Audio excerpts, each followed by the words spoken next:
Hello everybody, I'm Gary Crosby. I'm an action coach, business coach, and in this video I'm going to show you how to calculate and use your profit margins.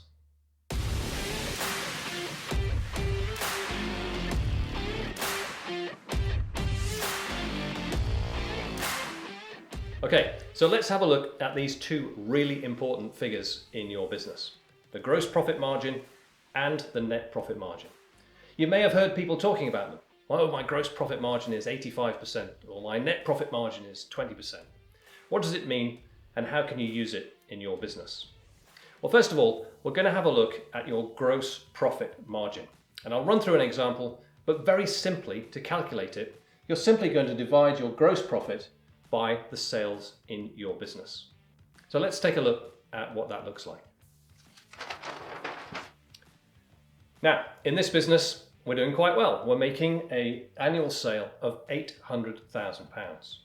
And the cost of sale, the labour and the materials we use in our business, is £300,000. And that leaves us with £500,000, £500,000 of gross profit. So what is that in terms of margin?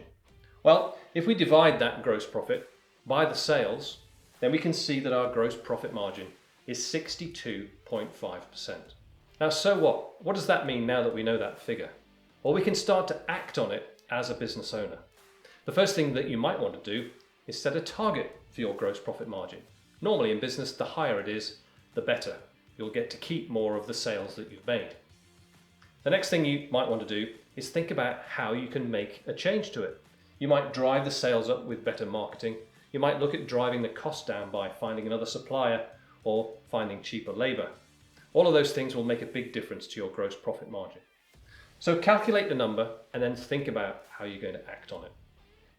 Okay, so let's go back to that first flip chart. We can see the formula for gross profit, but we can also see here a similar formula for net profit margin in your business.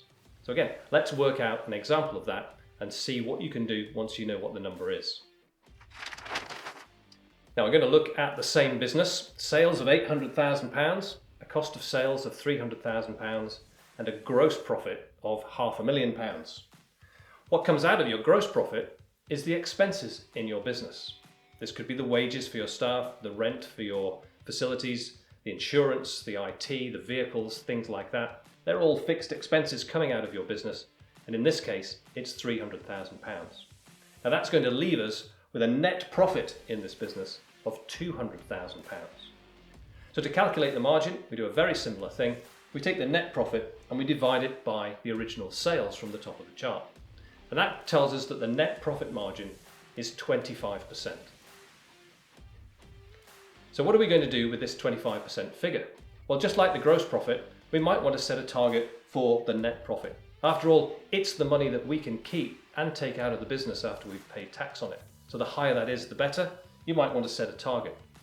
Once you've set the target, you can start to think about the things you need to do in business to ensure that your net profit margin rises.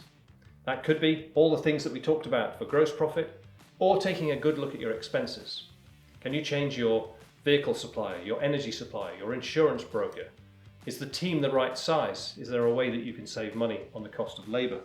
All of these things will help you to drive the net profit margin up.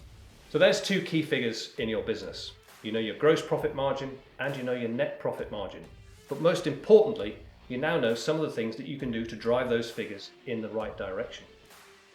Once you know them, and you can find them in QuickBooks and Xero and Sage, whichever digital accounting package you're using, it's good to track them and take action if those numbers are moving in the wrong direction. So I hope you found this useful. If you did, have a look around the channel for some other business tips. And if you'd like to talk specifically about calculating these numbers in your business, well then get in touch. It would be great to have a conversation.